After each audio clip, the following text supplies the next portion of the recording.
Qua siamo nel cuore di Verona, in via Sant'Alessio, la parte forse più colpita di Verona, dove sopra c'è Lungadige e San Giorgio.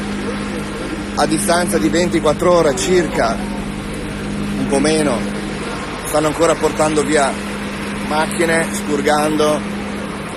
Le attività qua sono state devastate, c'era questo a livello dell'acqua.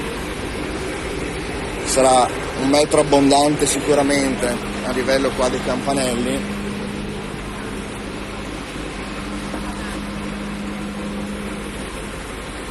Ovviamente ci si sta dando tutti da fare.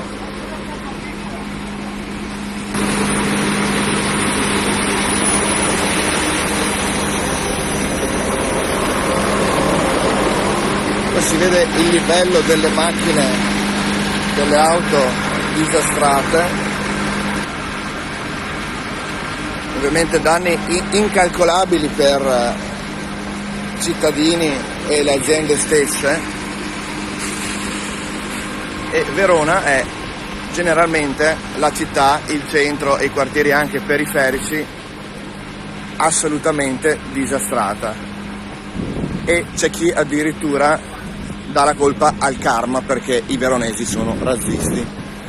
Proprio qua è successo che un albero cadde su una macchina con dentro 5 cingalesi. Ovviamente noi veronesi razzisti siamo stati i primi a soccorrerli, e direte ci mancherebbe, ma ci tengo a specificare che Verona non è quello che spesso viene dipinta. Come vedete, la gente qua si rimbocca le maniche, ci si dà una mano.